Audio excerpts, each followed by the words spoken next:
Hello again. Just making another quick, maybe not so quick video.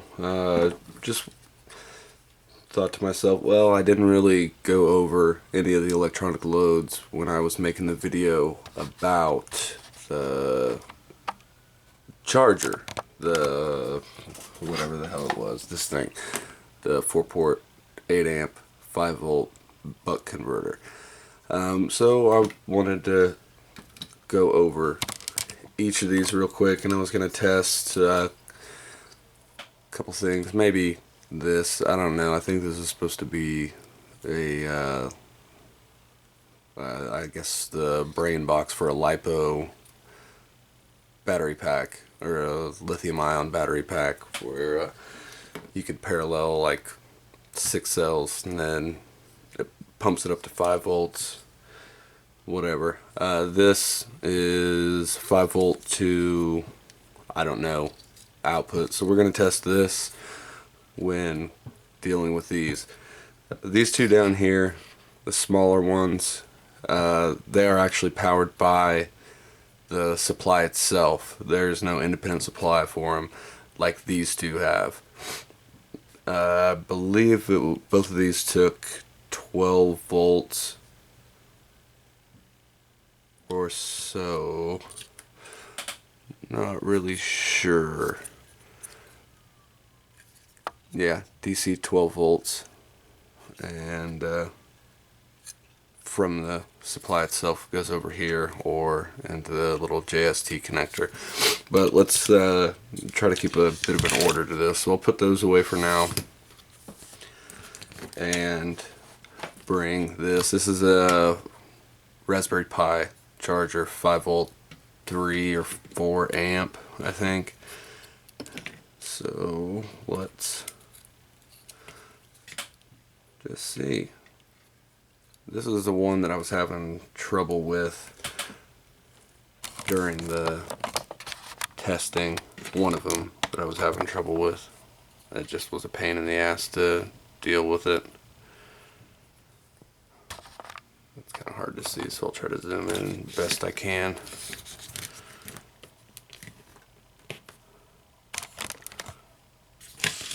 Sorry, not really situated. Alright, zoom back out. Forgive my retardation. Apparently this just controls the current, which isn't necessarily a bad thing. As you can see, it's only pulling a couple of milliamps, allegedly. Coincidentally, every time it flashes the LEDs.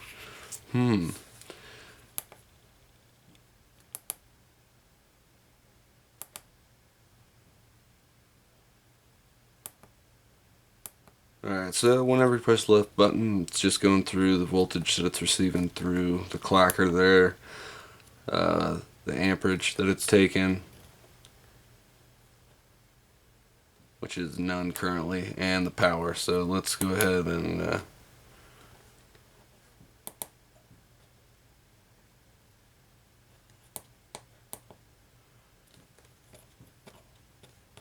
well, Jesus, if I can get it to start. If I can get it on the right damn thing. There we go. Okay. Now we're cooking. If I can get it on the screen.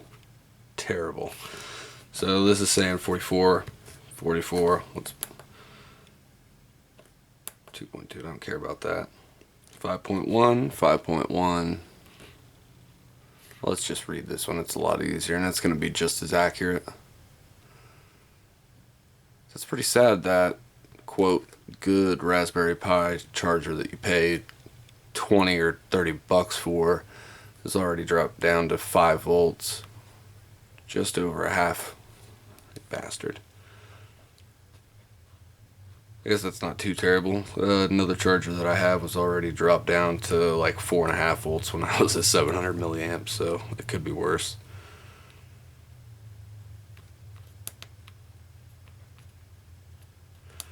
Not really sure when the fan turns on this one.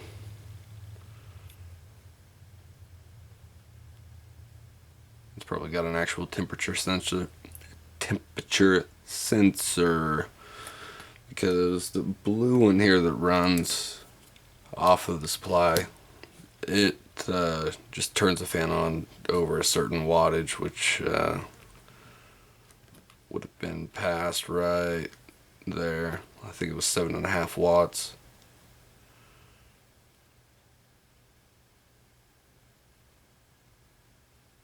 That's dipping pretty low.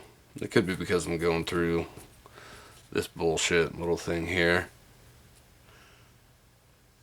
Hey, there we go. Ooh, fan. Nice. Anyways, yeah, that's got to be once it just gets to like 10 watts, because as soon as I turned it to the left, it was done.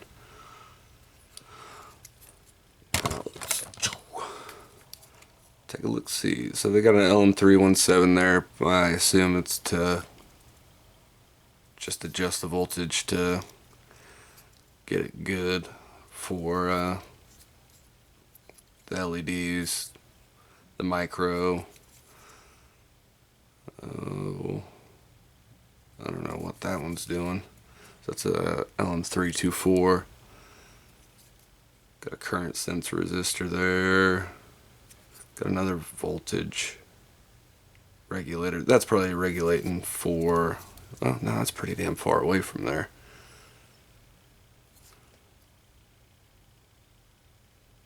I can't see what it's supposed to be. Seems pretty complicated for just a electronic load, when all you really need is an op amp and a MOSFET. They're not using a FET, they're using a tip 122. I believe that's a Darlington. Strangely though, they don't have an insulation pad on it. They just have it for the voltage, the adjustable voltage regulator. Strange. Well, whatever. It works. And it's not too terribly hot, so I guess that could be what this fucking fly in here. That could be why they're using LM317, and that they're dropping some of the power in that. And then, well, no, they couldn't be doing that. I don't know. I might have to buzz this one out and make a schematic of it. That and this one. Hell, I want to do it to all of them, but that's a luxury of time I don't have. The only reason I've been able to put these videos up now is because my lovely family is doing 4th of July stuff.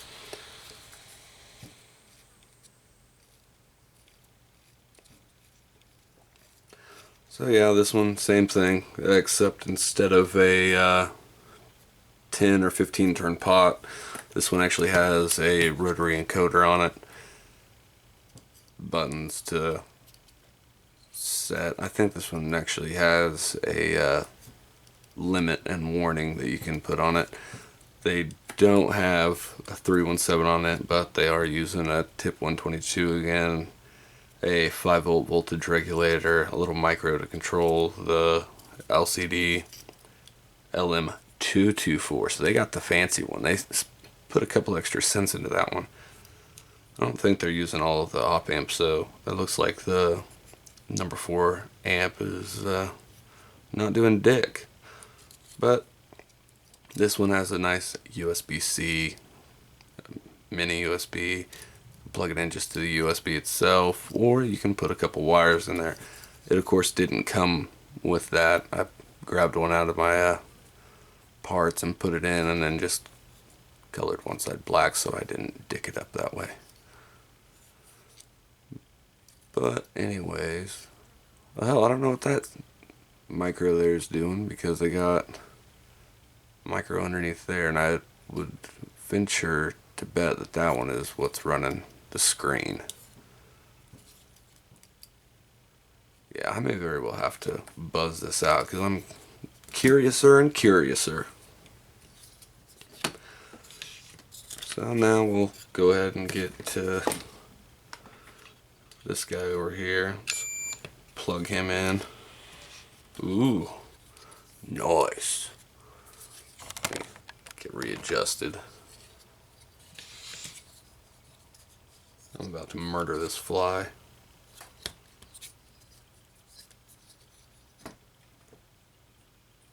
Well, yeah, I didn't really think that one through. I don't have anything prepared to do that. I'm not going to sit here and make you wait, but it's simple enough. You can just hit the button instead of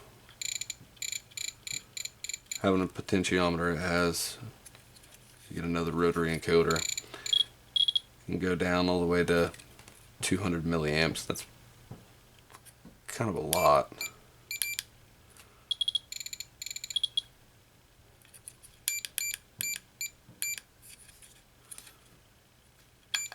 Oh, duh, dumbass. Push down the rotary encoder to switch between each of these. Now this one was a 60 watt rated one.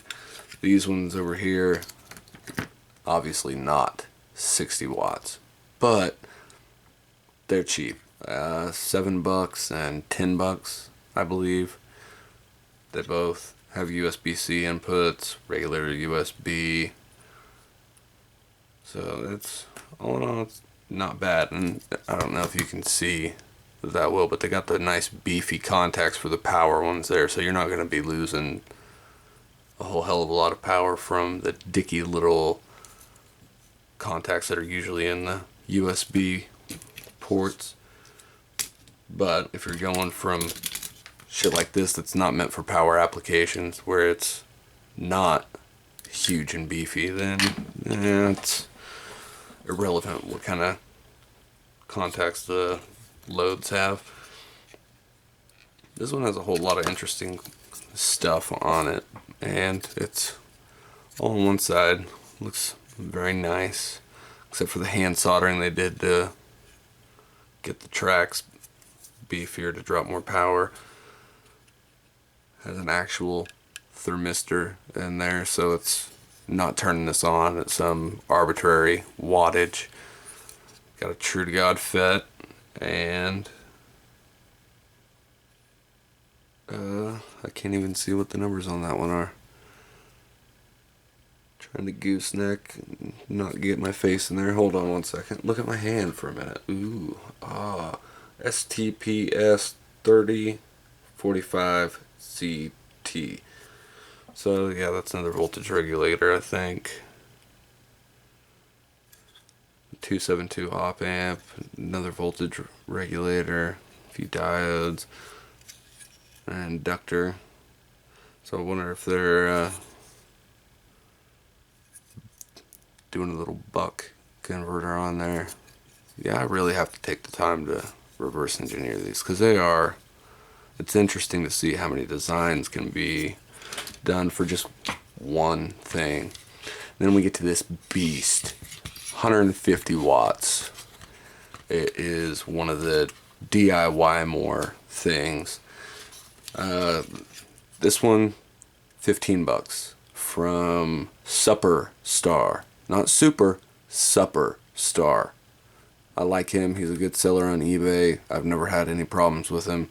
Usually his stuff comes pretty fast too, so he's a damn good person to buy from. This diymore, the only person that I've seen that had it is Alice. So yeah, 150 watt.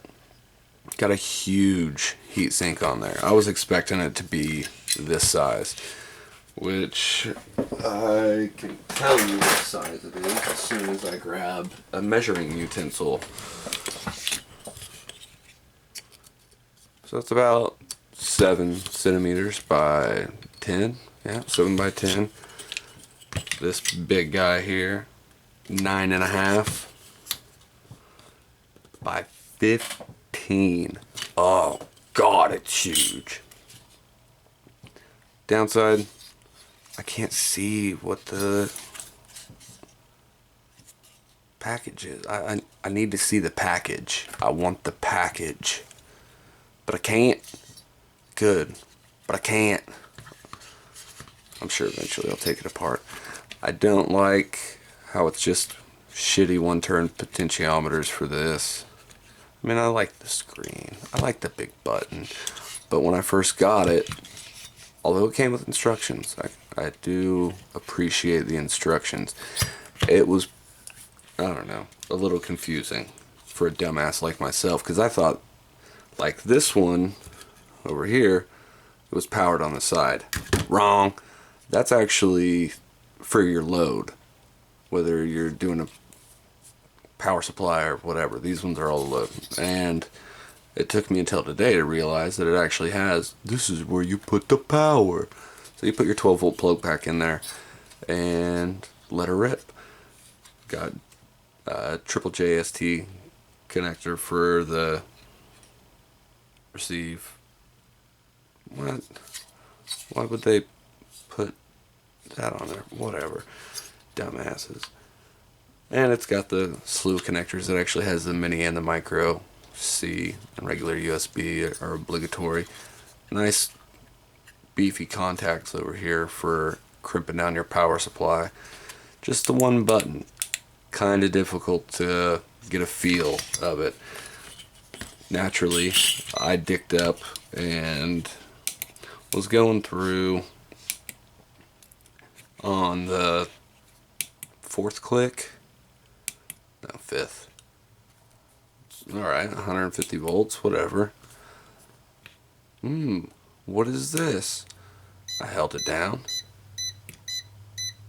It keeps beeping and beeping and beeping and beeping, and I couldn't figure it out. Most ridiculous thing in the world. No matter if you hold it down until the fucking cows come home, you have to hook up a load, and it has to be more than 10 volts supplied to this thing before the buzzer will stop beating. Stupid. The stupidest thing ever. It also does that on amps, so be very wary. But you can reset it. All you have to do is make sure you're on the main screen, hold the button down for 15 seconds, and then it'll reset everything. So it's nice they actually thought of that, but you would think they would have made it a bit easier to go about. Anyways, I've jibber jabbered on enough. Before I go though, I do want to test this thing. It was a couple bucks. I don't expect much because it came broken. Nice. So let me see. I know I got something around here I can plug this thing into. I threw it away in disgust earlier. Let's plug that bastard in. Turn the pots all the way down. Let me get a screwdriver so I can put it in here.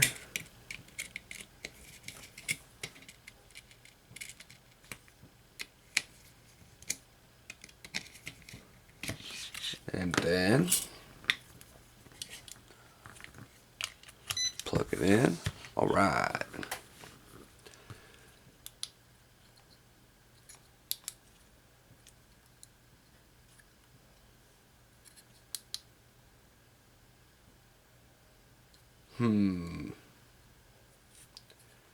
This thing's kind of confusing. I guess you can't even see it. Let me get my head out of my ass real quick. There we go. Keep switching between volts, amps, and power. So let's pump the volts up a little bit.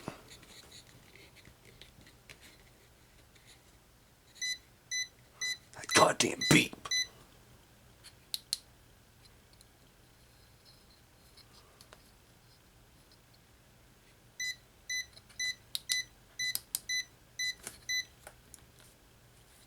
I don't understand. It's on. Pulling 5 volts, 28 milliamps, but now it's not showing me shit. It's off, it's on, 0 amps.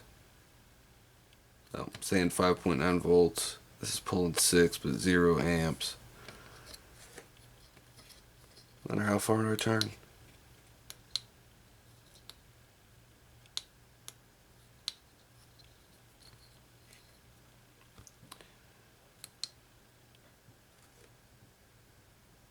Drop down. Of course you're going to beep again. Turn it on. The beeping stops. Alright, I need to clear that while I'm thinking of it. Hold this piece of shit down for 15 seconds. Do do do do do do do do do do do do do. I thought it made a noise at me, but now I don't remember.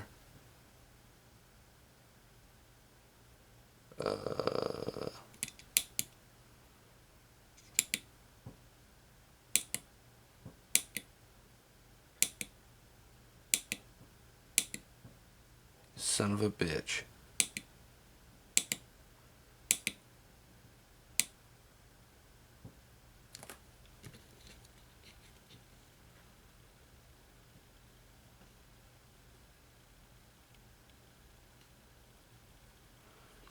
Come on. And that was my dumbass fault. While this wasn't pulling amperage, obviously, if you just saw me turn the little amp knob up, now it's pulling some power. So, idiot. Oh, that's not hold it, it's hit it.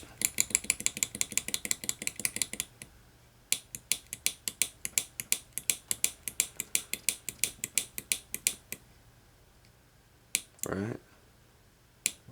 Right? Right? Maybe? Damn it. No, I don't know.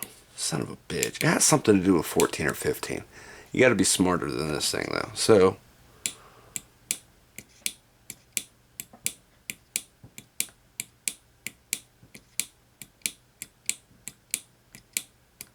maybe the power has to be all the way down. That would make sense.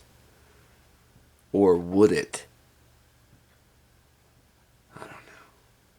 Anyways, I'm sure the instructions, if I can't find them, they're online. Alice is really, really good about that. I can't remember her tag now. Her full name. Alice 110 1998 or something.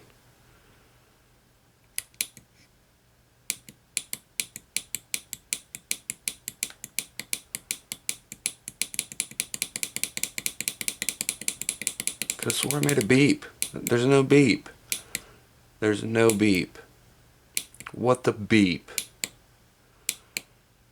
Son of a bitch.